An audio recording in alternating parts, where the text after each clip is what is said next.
ESPN 94.1 FM and AM 930 present The Drive. It is Friday, March 24th. This is The Drive on ESPN 94.1 and AM 930. I'm your host, Paul Swann. For the next hour, we're going to get your text in, 304-396-TALK. That's 304-396-8255. Also on Twitter, you can talk to me directly. That is at Paul Swann. We got a lot to get into, as we always do. I remember yesterday from the text line, I was asked, what do I think about FAU making it to the Sweet 16? What's the new question today? What do I think about FAU making its first Elite Eight, beating Tennessee? I did not have that game on my bracket. I also didn't have Gonzaga getting past UCLA. That cost me in the bracket. So this has been an amazing run in the tournament so far. Don't you think? If you love college basketball, you got to love the tournament. March Madness, it's the best time of year for college basketball fans. I wish the Herd could be part of it, but it's been fun so far. And yeah, how about FAU? This has been a program that has had basketball in Division I for like 30 years. One other time in the NCAA tournament, and now just one victory away from getting into the Final Four. That is amazing. If you're FAU, if you're Conference USA, you're going to be smiling right now. Sure, you're going to be losing a lot of teams. The Americans got to be smiling right now, getting a lot of good teams coming in. I think Conference USA was seriously underrated this year in college basketball, and we're seeing that with how the teams have been performing in the postseason. And with FAU, definitely the class of the league getting to the Elite Eight. Can you imagine FAU in the Final Four? Now, FAU's got to take on Kansas State in the East region at Madison Square Garden on Saturday. Can FAU get past Kansas State? They will have earned it. They will earn their trip to the Final Four if they get past Kansas State, because Kansas State's looking pretty good right now. How's it make you feel, though? As a Marshall fan, how's that make you feel knowing that a team that you've had success against in FAU, in Conference USA, you've had a lot of good success against FAU, is now one win away from making the Final Four, and Marshall couldn't get into the NIT, lost its opportunity there, could not get past the quarters in the Sun Belt Conference tournament, no postseason. And you look at a team like FAU, Marshall's got more fan support than FAU, right? I hear that. I see that. Facilities, I don't know if that stuff matters really. I think it's coach, and you have a style, and you go get the type of player you need to run that style. And I think FAU has been doing that. They're really good. They're legit. And I think the transfer portal is going to help a lot of teams like FAU become legit quick. And this is the only platform, this is only major platform where a team like FAU can make a run into the national championship game.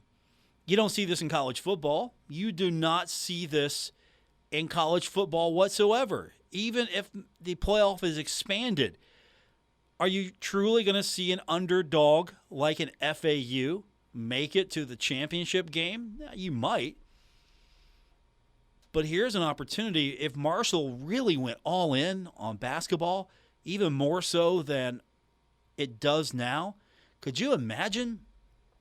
What if Marshall really got the resources going and got everything in the place where you could make a serious run yearly and maybe find yourself in the Sweet 16 on a regular basis, maybe the Elite Eight on a regular basis as Marshall, and have a legitimate shot and maybe now and then getting into the Final Four.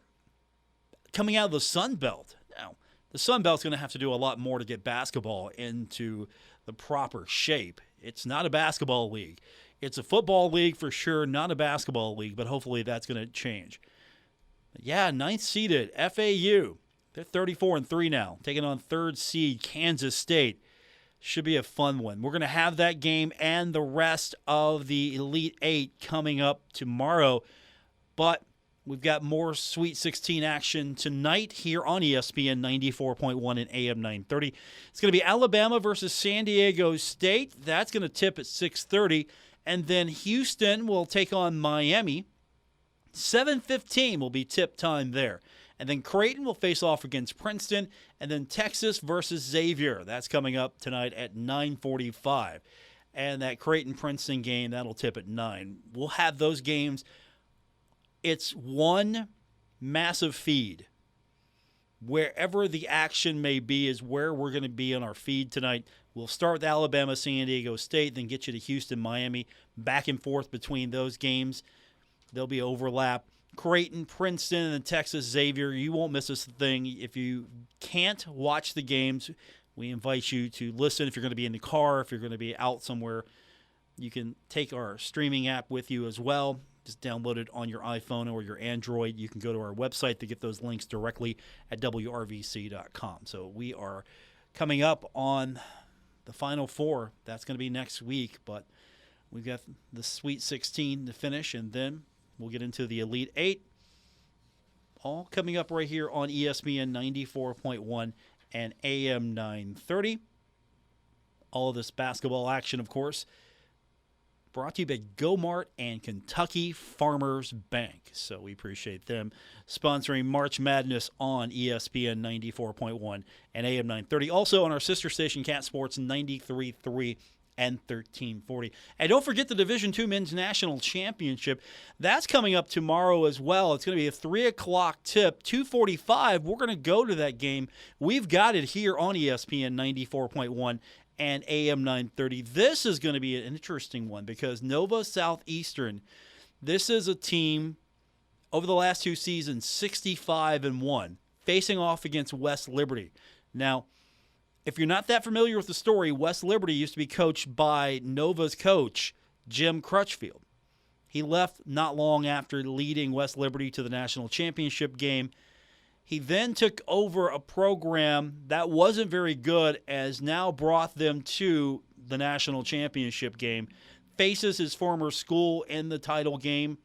Ben Howlett, his former point guard, now the head coach at West Liberty. Both teams, if you haven't seen them just yet, they're going to press the entire game. It's going to be like 100 points each. Should be fun basketball. And we've got that game for you. 2:45 is our air time, 3 o'clock tip here on ESPN 94.1 and AM 930. Got to root for West Liberty in this one. Got to take the West Virginia school over Nova Southeastern. Should be a fun one. We'll get your text in, 304-396-TALK, 304-396-8255. There's a lot of things happening across the board. Spring sports, Marshall soccer, Marshall softball, Marshall baseball, Marshall tennis, all of that. I've got a little note or two from a few of the coaches. I was busy earlier today. I was texting John Mercer, I was texting Ari Agnes, talking to a few of the coaches, like, hey, give me some insight on what we got for you tomorrow. So we will share all of that with you and get your text in as well. Again, that number is 304-396-TALK, 304-396-8255. This is The Drive on ESPN 94.1 and AM 930. This is The Drive with Paul Swann on ESPN 94.1 FM and AM 930. Welcome back. It's the Friday, March 24th edition, The Drive on ESPN 94.1 and AM 930. Our text line is 304-396-TALK, 304-396-8255. Let's go to the text line. First up, texter writes in and says, in some ways, the Old Dominion regular season game was the most important game in Dan D'Antoni's tenure. It would have been the first regular season championship and a berth in the NIT, and a sure validation that his program was on the right track after the 2021 disaster. Dan D'Antoni most recently receiving a 3-year deal, so he'll be with the Thundering Herd for at least 3 years. He chooses to use all 3 years. On the one hand, in the Sun Belt, Marshall was very competitive. But to be fair, Marshall had its opportunity to win the regular season championship, did not, so that all but eliminated Marshall from an NIT berth. That would have been postseason. That would have been progress for a lot of fans. And then Marshall had an opportunity to advance in the tournament, did not win its first game, so it was eliminated, and so no more consideration there. Texter says, why was the CBI not considered? I got to pull my text back up. Let me get you the direct quote here. Because after the NIT was announced,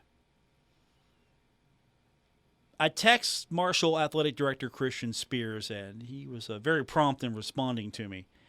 And he said, when I asked him if any of the other tournaments would be considered, he said, we will not be playing in a pay-for-play. We are an NCAA or NIT program. That will be our goal. So disappointed for our guys. So many of those teams would not want to play Marshall.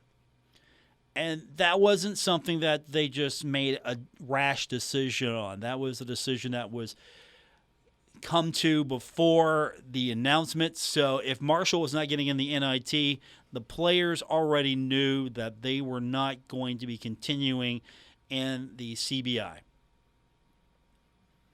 I'm not sure if I'm a big fan of the CBI. I like the aspiration of being an NCAA program, and if you can't get into the NCAA tournament, then the consolation prize would be the NIT. Not a situation where you would, as he described, a pay-for-play. I didn't like it when Marshall was in the CIT a few years ago. I understand why Marshall did that. John Elmore was on the cusp of breaking Skip Henderson's all-time scoring mark. It gave Marshall a feel-good story. Marshall was able to host every single game, win that tournament. It was a feel-good story. Happy ending for Marshall basketball. Marshall got to put up a banner. The players got to win a championship in a tournament. It was a feel-good story. We all felt good about it.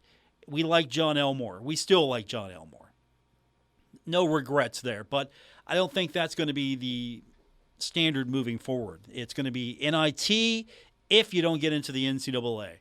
And I don't know if that's really something that came down from the league, because the league is serious about improving basketball, improving the reputation of the league, improving the quality of the league.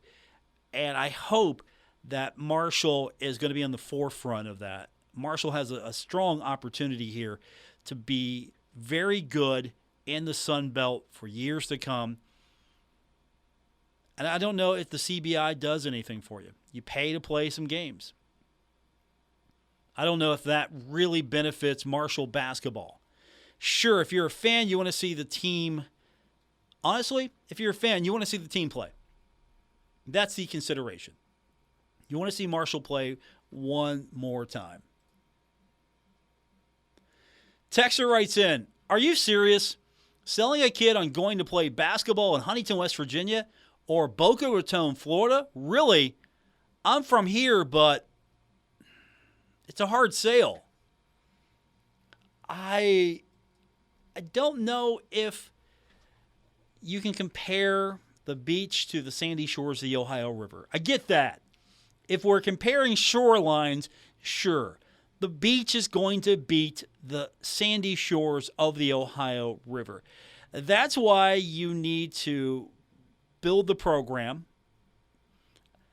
Honestly, if it's selling the program, here it is. It's FAU. Boca Raton. Why isn't FAU the best football team going today here? Great location. One of the top football programs in the country because, hey, you can see the beach from here. I mean, same thing with basketball. I think a lot of things factor into it. Of course, if you're just saying, look, Marshall basketball will never be able to compete because, well, it's Huntington, then shut the program down. Let's forget this. Turn the lights off. Just turn the lights off. Save the electric bill at the Cam Anderson Center. Cut the salaries here. Let's not play basketball. That's not going to happen. So, make the best of what you can do. Build the program. Find reasons why Marshall is a good fit for a kid. Do you guys think that Huntington, West Virginia is the reason why Marshall University can attract athletes? I mean, if you're comparing the beach to the beach, okay, I'm going to go to Boca for the beach. Sure, love hanging out on the Ohio River, but the sandy shores are not the same. Text line. Any info on women's basketball coach? Nothing's come out yet.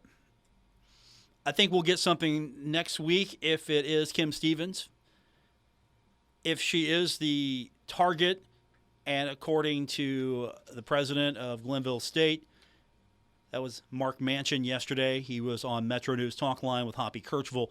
He said that Kim had received an offer, but I think they're going to have conversations with her, find out what she wants to do, and make the offer, of course. I think Glenville State will try to counter, try to make an offer that would entice Kim Stevens to stay if, in fact, she is considering and ready to take the Marshall job. Give her a couple of days, because it sounded like, listening to him, she was upset that the information got out. That was released earlier this week on Twitter, and it was implied that she didn't want that information out just yet, so she was a little upset about that. Of course, Glenville State was in the hunt for a national championship at the time, so I don't think anything has changed. We're just going to have to sit down and wait for this one. All right, text line.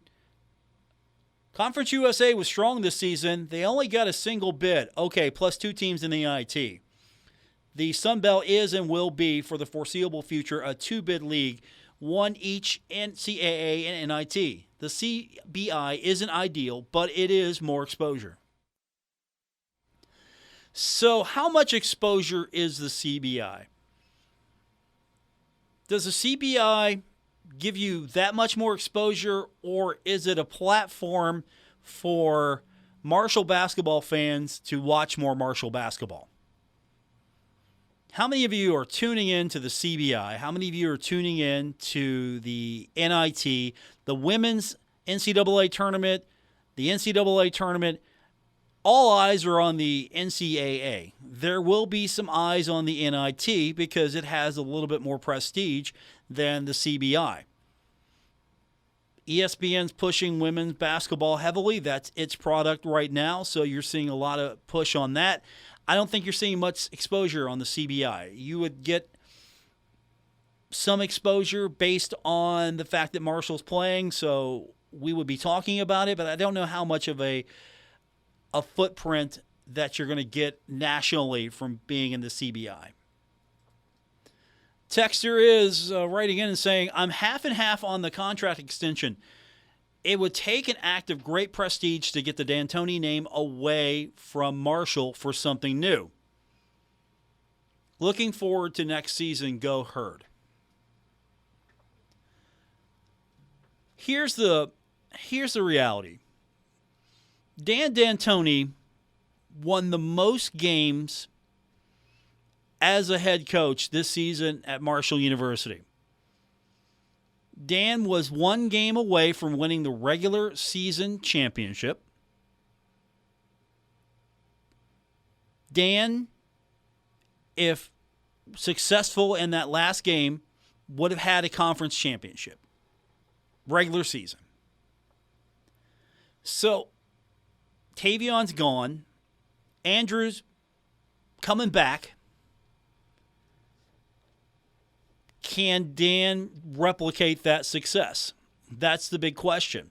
Can he replicate that success and go forward? Will there be more of a push to utilize the transfer portal, use that, and a way that's going to supplement what you're trying to do? Are you going to be able to develop your roster? There are so many questions. I get it. But if you let the coach go now, if you want to make a change and you let Dan D'Antoni go now, he just led Marshall to one of its most successful campaigns in a long time. Didn't end the way you wanted to. You didn't end in a championship in the conference, either in the tournament or the regular season. Came close, I know, close but no cigar. But it would have been a bad look to part ways with Dan D'Antoni after having a successful season, which he got a one-year evaluation.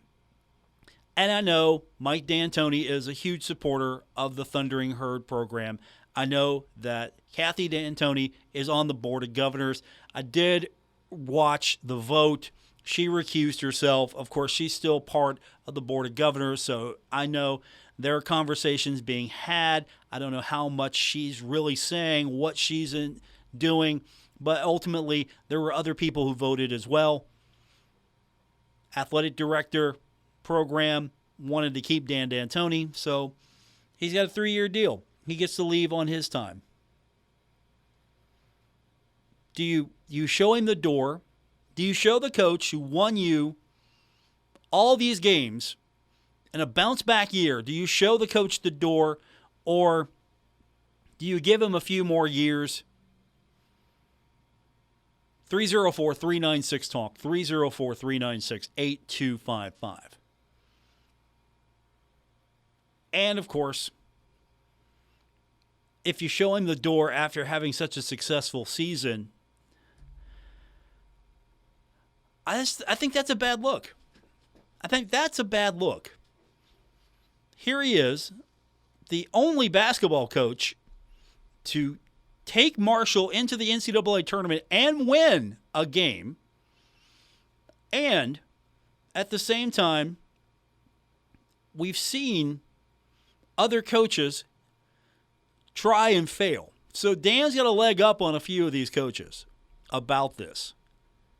But push that aside, because I'm not living in the past. But there was a rebound year for Dan.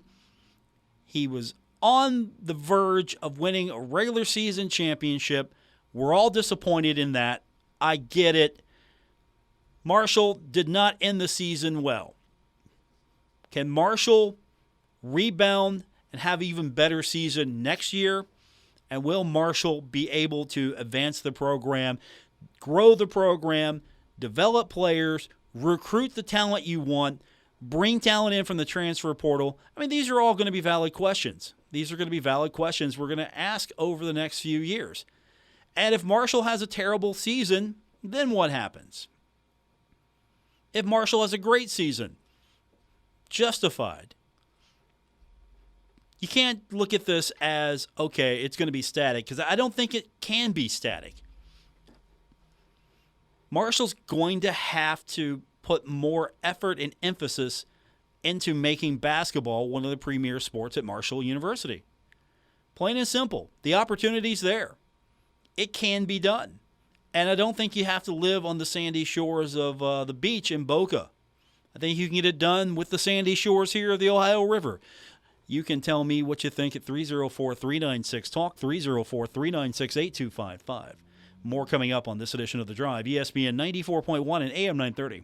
This is The Drive with Paul Swann on ESPN 94.1 FM and AM 930.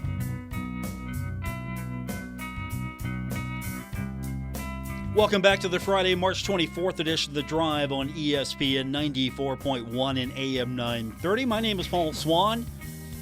We do this every Monday through Friday, 5 to 6 here on ESPN 94.1 and AM 930. You can also listen to the program at your convenience. We podcast every single show. We post that up on Apple Podcasts, Spotify.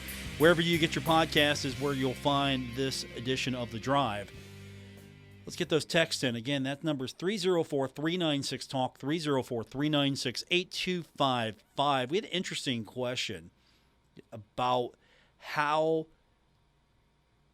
difficult it is selling a kid playing in Huntington, West Virginia. if you're comparing Marshall and FAU, why is a program like FAU a program that's competing for 30 years now in Division I, one previous appearance in the NCAA tournament, now one win away from getting into the Final Four, a program Marshall's had success against, a program that doesn't have, I'm sure it's growing, but doesn't have a rabid fan base showing up in mass numbers. I mean, go to a game at FAU, it's not exactly going to be a huge crowd. That's probably going to change. Success will definitely push that forward. But FAU in Boca, it's an attractive destination. So someone asked me, basically, how do you recruit against that? How do you recruit if you're trying to entice a kid to play basketball in Huntington, West Virginia, and the options are the beach in Florida, Boca Raton, or the sandy shores of the Ohio River? I think you gotta play to more than just location. If that's the case, what kid's gonna want to come and play for Marshall University in winter, in fall and winter? Huntington, West Virginia, Boca Raton. Huntington, West Virginia, or Boca. Where do you want to be in October or November if you're a kid, right? If that's the only thing, that really matters. No, it's got to be a lot more than that. So we'll take your text, 304-396-TALK, 304-396-8255. That, the number to be a part of today's edition of The Drive. Tennis is on the road this weekend. I talked to John Mercer earlier. The tennis team is going to be taking on, and the difference with tennis and the Sun Belt is actually there's league matchups. So you've got a game on the road. You're at Georgia State on Saturday, and then Troy on Sunday. The weather's going to be an issue, it seems, so they've got 10 a.m. matches both days. Georgia State's team that's been struggling but did beat Southern Miss a couple of weeks ago, had a close match with Coastal Carolina. Troy is 8-4, had a 4-3 win at Southern Miss, so they're pretty good. Marshall should have the depth to compete with them, however. So tennis is doing well in the Sun Belt so far. Also, don't forget, we've got softball coming up tomorrow. Sun Belt play at home for the first time. It's going to be Marshall and Southern Miss. You've got a doubleheader on Saturday and then a single game on Sunday. Early mid-morning game on Saturday. And then you got baseball on the road taking on Old Dominion, traveling to Norfolk to take on Old Dominion Sunbelt play. So first pitch is set for 6 p.m. That is coming up here shortly. And then they've got the Saturday and the Sunday contest as well. And then spring soccer. Couple of matches coming up the next couple of days. Spring League for Marshall on Saturday. The men will face off against Xavier. That's 2 p.m. And then the women are playing Kentucky on Sunday, and that's going to be 5 p.m., both at the Vet, Hoops Family Field. And don't forget, in the middle of all this, there's volleyball. The Marshall women's volleyball team has a spring match with Fairmount State. That is Saturday, 2 o'clock at the Henderson Center. If you haven't been yet to see volleyball, this is going to be the first match on the new TerraFlex floor. If you haven't seen it, it's a volleyball-specific floor that goes over the basketball floor. So now Marshall actually plays on a volleyball floor that's going to be a lot better for the athletes, hopefully for everyone involved. I know some of you have not seen the photos yet. Some of you have. It's different. Nice and television-friendly looking. I think that's the reason why that black trim is so prominent. It's very television-friendly. So, busy weekend. You've got options. You got softball, you have soccer, you have volleyball, and of course, if you are following afar, you have baseball. First one coming up tonight for the Herd against Old Dominion at 6 o'clock. We'll get your text in, 304-396-TALK, 304-396-8255. More coming up on this edition of The Drive. It's ESPN 94.1 and AM 930. This is The Drive with Paul Swann on ESPN 94.1 FM and AM 930. It's our final segment of The Drive for Friday, March 24th. Plenty of time for you. 304-396-TALK, 304-396-8255. I will add from a text earlier asking about if there's any information on the women's basketball coach, talking about Kim Stevens. I can say this, though.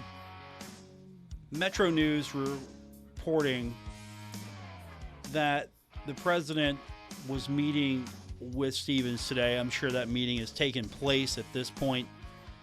Wouldn't have an outcome just yet to tell you, but I'm sure that there will be a decision sooner than later if she would take the position at Marshall University or if she's already in her mind accepted that position and then Glenville State maybe making a counter offer to her. And that, of course, is moving past what we already know is, according to Glenville State's president yesterday, Kim Stevens was offered the job. She has received an offer. Now we're waiting if she's accepting that offer. And so if she's accepted the offer, we will find out sooner than later. If she hasn't accepted the offer, I'm sure we're going to find out sooner than later anyway. So we'll keep an eye on that. I don't know. We might have a presser on Monday. We might have a presser on Tuesday. Who knows? If it is her, though, it should be fun to see what she can bring to Division I level. And with her style of play, it could be some fun basketball on the women's side. And then what is exciting me the most is that women's basketball has received a lot more attention at Marshall University. If this wasn't a story that was potentially broken earlier this week, would we be talking as much about this? Or when a name was announced, would we all find out together and then maybe go, hey, that's a good hire? But instead, we talked about this a little bit more because it's a good job. It's an interesting name that came up. And, of course, you have a coach that has brought a national championship to Glenville State, almost made it to her second straight national championship game, fell short. I don't think the whole process was a distraction. I know that's been implied by some, inferred, that this whole process may be a distraction, and it could be. If you're looking at a job at another school while you're coaching your team, trying to win a national championship at your current school, and then all of this comes out, yeah, I'm sure this could be a distraction as well. But I don't think WVU is in play here. I think WVU has its eyes set on a coach. I'll leave it at that. I don't want to get too far into that. Text lines 304-396-TALK, 304-396-8255. Couple of things before we call it a night. Don't forget, we've got basketball coming up tonight here on ESPN 94.1 and AM 930. NCAA men's tournament continues. Alabama, San Diego State's tipping off at 6:30. Houston and Miami will tip off at 7:15. And then Creighton versus Princeton at 9 and Texas versus Xavier at 9:45. So that action's coming up tonight here on ESPN 94.1 and AM 930. NIT. Have you been watching the women's NIT? I think I might have to now. Bowling Green State University basketball player Eliza Brett. She was struck by University of Memphis player Jamira Schutz while the two walked in a handshake line following Bowling Green's 73-60 win in the Women's National Invitational postseason tournament.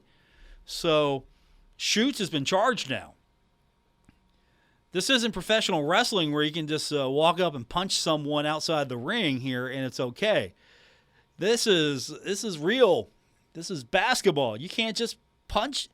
There's no 2-minute penalty box here to put the player in if you punch someone. No, you go to jail possibly for a while if you do something like that. But it wasn't just a fight on the court. It was the handshake line. Once you get to the handshake line, it's over. You got to put all of that aside. I don't care what you're feeling. You feel bad, you feel mad, you feel sad. Shake the opponent's hand. Good game. Be respectful. But no, there was a short little conversation and altercation there. Interesting. So I might have to watch a little bit more of the WNIT, see if this is going to happen more. You never know. Someone else might get punched in the NIT. Speaking of sports where you get punched sometimes, NCAA hockey regional semifinal, Ohio State defeating Harvard 8-1. That's a big deal because Harvard had a legitimate shot of reaching the Frozen Four. So the Ohio State Buckeyes continue, and if the Buckeyes should make the Frozen Four, we're going to have those games for you on our sister station, Cat Sports 93.3 and 1340. Bill Cornwell, our news director, was sending me updates all day today. He was watching that game. Look, I like a blowout just as much as anybody, but you beat Harvard 8-1. At some point, you might want to flip the channel and watch another game. From our text line, have you heard of any other coaches Marshall is considering? No, I haven't. The only name that has come up is Kim Stevens. I think it's first best option.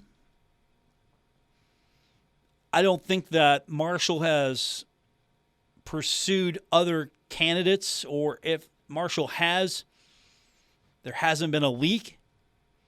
And it seems like Kim Stevens, if true, is going to be the next coach at Marshall University if the reports were right, because she's the coach that's got the offer right now. So if it doesn't work out and she doesn't accept the offer, then I think we're going to find out if there are a couple more candidates. But we do know that she's received the offer, and I think it's the ball's in her court now. Off the record, I've heard it two different ways. One, I've heard that nothing's final yet, and then I've had a couple of people infer to me that, yeah, it looks like it's a done deal. That's all I have. That's all I know, really. I cannot 100% commit to any of that. But I've heard the same thing you've heard. I've heard the same rumblings, rumors, speculation. Yeah, I can't just go out and put my finger on it and say that's definitive. I'm not at that point yet. But I haven't heard any other names. I do know she's got the offer. So if she doesn't take the job, then we might find out if there's some other candidates out there.